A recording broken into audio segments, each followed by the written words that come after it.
আমরা এই মুহূর্তে জেলা স্টেডিয়ামে আছি। আমরা জেলা স্টেডিয়ামে আছি, আপনাদেরকে দেখাচ্ছি যে মাঠটা একটু দেখা, ওইদিকে একটু ঘোরাও, যে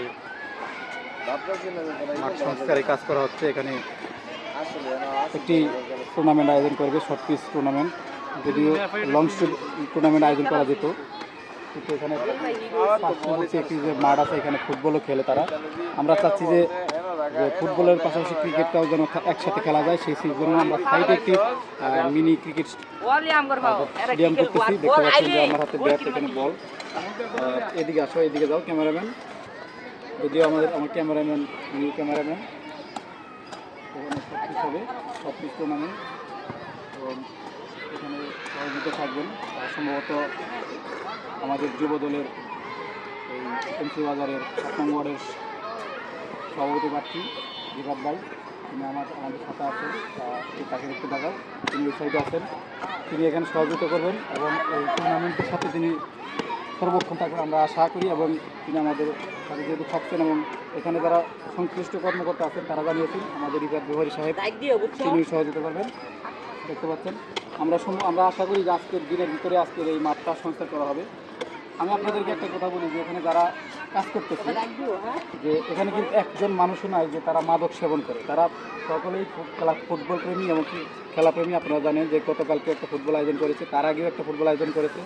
সকলেই মাদক থেকে তারা বিরত থাকার চেষ্টা করার জন্য এই খেলাগুলো আয়োজন করে প্রতিনিয়ত। আর এই যে দেখতে পাচ্ছেন যে এগুলো সকলে কিন্তু কর্মজীবী মানুষ, অর্থাৎ এই জায়গাতে তারা বিভিন্ন অঞ্চলের মানুষ, বিভিন্ন ডিস্ট্রিক্টের মানুষ, তারা কিন্তু চাকরির পাশাপাশি ক্রিকেট এবং ফুটবলটাকে তারা ভালোবাসে। ঠিক আছে, সেজন্য দেখেন চাকরির পাশাপাশি তারা এই খেলাধুলার পাশে সম্পৃক্ত থাকে। আমি সকলকে একটা মেসেজ দিতে যাচ্ছি যে আপনারা যে মাদক এবং অনলাইন জুয়া থেকে দূরত থাকবেন।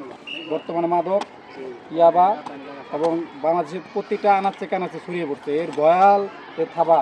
আপনারা দেখতে পাচ্ছেন যে একটা ট্যাবলেট যেখানে 300 টাকা দাম, সেই ট্যাবলেটগুলো খেয়ে মানুষ কত সন্ত্রাসী কর্মকাণ্ড করছে। আর সেই জায়গায় আমাদের এখানে ভাইরা তারা ক্রিকেটটাকে কেন্দ্র করে, ক্রিকেটটাকে ভালোবাসে, তারা একটা মাঠের আয়োজন করতেছে, খেলার আয়োজন করতেছে এবং যেখানে খেলবে। অবশ্যই আপনারা খেলাধুলার পাশে থাকবেন। আর আপনারা জানেন যে আমি একজন কন্টেন্ট ক্রিয়েটর। আমি শুধু কন্টেন্ট ক্রিয়েটর না, আমিও আমার এলাকাতে আমিও বিভিন্ন ধরনের খেলায় সম্পৃক্ত থাকি, সেটা যে দলই করুক। আওয়ামী লীগ আয়োজন করছে, আমি সেখানে ছিলাম। বিএনপি তারা আয়োজন করতেছে, এখনও তারা আমাদের এলাকায় গেলে তারা আমাকে ইনভাইট করে এবং আমাকে বিভিন্ন জায়গায় কথা বলতে বলে, বিভিন্ন সাংস্কৃতিক অনুষ্ঠানে আমি যাই। আমার কাছে আমি কোনো রাজনৈতিক সাথে জড়িত না। আর মাঝে মাঝে আমি আসলে একজন নিরীহ জনতা পার্টির লোক, নিরীহ জনতা পার্টি এই আমি সকলে কাজ করি। তারপরেও আমি চাই বাংলাদেশের জন্য যে কোনো দল আইসা যদি তারা ভালো কিছু করে তাকে সাধুবাদ জানাবো। এই যে আগামীতে সম্ভাবনা বেশি, আমি দেখতেছি 90% বিএনপি ক্ষমতা আসার সম্ভাবনা। যদি মানুষ চায় তাহলে অবশ্যই আসবে, আর যদি জামায়াতকে চায় তাহলে জামায়াত আসবে, সেটা আমার বিষয় না। যারা এই দেশের জন্য ভালো কাজ করবে, যারা এই দেশের জন্য মানুষের কল্যাণে কাজ করবে, আমি সেই দলের পক্ষে সবসময় সাপোর্ট করবো। এবং আমি চাই যে আপনারা এরকম সকলের মতো খেলাধুলার পাশাপাশি থাকবেন, কেউ জুয়া বা মাদকে আসক্ত হবে না। কারণ আমার কাছের অনেক বন্ধুবান্ধব তারা জুয়া, অনলাইনে জুয়ায় তারা ধ্বংস হয়ে যাচ্ছে, তাদের ফ্যামিলি ধ্বংস হয়ে যাচ্ছে দেখে আমি অনেক কষ্ট পাই। যারা তাদের জুয়ার আসক্তের কারণে তাদের পরিবার থেকে তারা ছিন্ন হয়ে যাচ্ছে, খুব কষ্ট লাগে।